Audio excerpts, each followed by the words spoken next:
Olá, gente, povo abençoado de Deus, a paz do Senhor. Sou Etienne. Eu tô aqui para trazer um testemunho de vida para vocês a respeito do meu chamado, que é comunicar-se com Deus. Deus, quando eu busquei a respeito do que Ele queria que eu fizesse, eu já tinha ofício, né? Já sou fonoaudióloga, já trabalho nessa área já há algum tempo. E o Senhor me orientou, me dizendo que era para eu ensinar o povo dele a se comunicar com Ele. Eu confesso para vocês que eu perguntei para Deus, falei, Deus, e eu sei. Porque às vezes é tão difícil a gente ouvir uma resposta do Senhor, a gente fica às vezes batendo a cabeça, buscando, e a gente muitas vezes não encontra. Eu já passei tantos conflitos e ainda passo, porque às vezes a gente vai ouvir o silêncio do Senhor, a gente não tem a resposta quando a gente quer, às vezes por ansiedade. Mas eu tô aqui para falar com vocês de alguns testemunhos meus, de como eu ouvi a voz de Deus. Porque quando a gente tem uma comunicação, a gente tem uma pessoa que fala, um emissor, e a gente tem uma mensagem que a gente transmite, que a gente codifica ela através de um código, né? E usa um canal para um receptor, uma pessoa que o ouvinte compreender e a gente conseguir entrar num acordo, né? Numa comunicação, em algo comum. Quando a gente ora, todo cristão ora, muitas vezes a gente está usando só uma via do canal, uma via de todo esse circuito, a via de entregar para Deus uma mensagem. Mas muitas vezes nós nos paramos para ouvir qual é a resposta de Deus e criar um diálogo entre o Senhor, entre Deus e a gente, né? O Criador e a sua criatura. E a gente vê na Bíblia tantos exemplos de irmãos, de personagens bíblicos, né? De histórias, que ouvir o Senhor, consultar o Senhor fez toda a diferença. E nós precisamos de entender como que a gente escuta o Senhor. Por isso que eu acho que o testemunho, ele edifica, ele engrandece muito. Então, eu vou falar para vocês algumas vezes. Eu não tenho todas as respostas. Muitas vezes eu errei em interpretar o que Deus queria me dizer.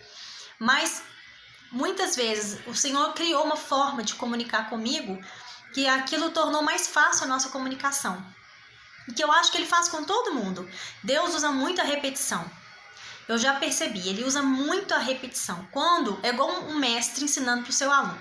O aluno tem uma dúvida e quer saber a resposta, a direção do mestre. Quando o aluno não entende, o que o professor faz? Ele repete, ele explica de novo naquela paciência. Deus é assim conosco.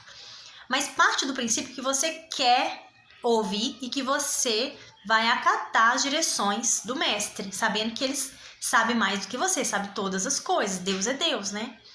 Então, é preciso essa disposição. Quando você buscar o Senhor e perguntar para Ele alguma coisa, você tem que estar disponível para ouvir e obedecer. Porque se Deus te der uma direção, você entendeu que é de Deus e você não fizer, pode ser que o Senhor vai parando de falar, porque Ele não vê disposição em obediência no seu coração. Isso pode acontecer, já aconteceu comigo. Então, eu quero contar um testemunho para vocês a respeito de algo que acontecia na minha vida com muita frequência. Era um padrão de repetição, que era roubo. O roubo acontecia na minha história com muita frequência. E quando eu me casei, aí que aconteceu mesmo, era comigo e com o esposo, especialmente com o esposo. E a gente era muito roubada, a gente já foi roubada em casa, em veículo, em contas erradas. Era muito roubos sucessivos. E eu sempre perguntava para Deus, Deus, por quê? Por que esses roubos na nossa história? E eu não tinha resposta. Até que uma vez Deus levantou uma irmã. E quando essa irmã estava orando, Jesus falou assim com ela, fala com a Etienne que o roubo na história dela é por causa da idolatria. E ela me contou, e eu choquei. Porque quando a gente muitas vezes está com ídolos no coração, né? Eu sou cristã há muitos anos, e eu choquei quando o Senhor disse que eu tinha ídolos no coração. Isso já tem, alguns anos que Ele me falou isso. Eu choquei porque a gente acha que depois que a gente converte, a gente lança fora as imagens e nunca mais a gente tem problema com o ídolo. Depois Deus traz o entendimento que era o problema que sempre Israel tinha, que gerava roubo na história de Israel. Lembra lá da história de Gideão, dos midianitas, que roubavam? Então, depois que essa irmã falou isso comigo, eu comecei a buscar de Deus como é que eu tinha que fazer na minha história para aquelas situações de roubo parassem. E aí eu fui buscando, fui entendendo o que é, quais eram os ídolos que tinham no meu coração, como que eu abandonava. Eu estou no processo ainda. E eu creio que muitos de nós, cristãos, nós vamos ter que passar por isso, porque o Senhor me disse que a igreja estava toda atolada na idolatria. Então essa foi uma forma que Deus me falou. Eu perguntei e ele usou uma pessoa. Mas se eu conhecesse as escrituras, né? Se eu estivesse lendo mais as escrituras, entendesse que quando eu li a escritura, eu não transferia ela para minha vida. Eu não transferia a escritura. Eu achava que aquilo ali já tinha acontecido e que eu tinha que prestar atenção nos ensinamentos de Jesus no Novo Testamento. Hoje eu entendo que as histórias que aconteceram no Velho, no Novo Testamento, em todas as partes, são as nossas histórias.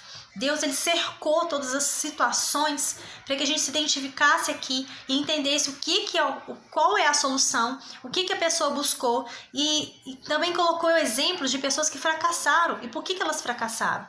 Então é para a gente entender, identificar e falar, Deus, e eu? Como me encaixo nisso aqui? E então o Senhor diz para nós que nós erramos em duas coisas. Primeiro, que a gente não conhece as escrituras. Segundo, nem o poder de Deus. Então, fica aí a dica para você. Comunicação é um emissor falando com o receptor, falante com o ouvinte, uma pessoa falando, a outra ouvindo. E para haver comunicação tem que haver uma troca. Você não pode só chegar diante de Deus e orar e falar e falar e falar. Você precisa de começar a perguntar e parar para ouvir as respostas do Senhor. Muitas vezes ele está falando várias vezes a mesma coisa para que você entenda. Ele fala, ele te dá uma palavra, daqui a pouco ele te dá uma música, daqui a pouco ele te dá um texto, daqui a pouco alguém fala a mesma coisa. Pesca, fique atento, vigia, porque nisso aí tem uma mensagem de Deus, tem uma direção para você que vai te dar vida, porque todas as direções do Senhor trazem vida pra gente. Tá? Deus abençoe vocês, obrigado pela atenção, curta meu vídeo, compartilhe, eu vou colocar mais testemunhos aqui a respeito dessa temática, comunicar-se com o Senhor.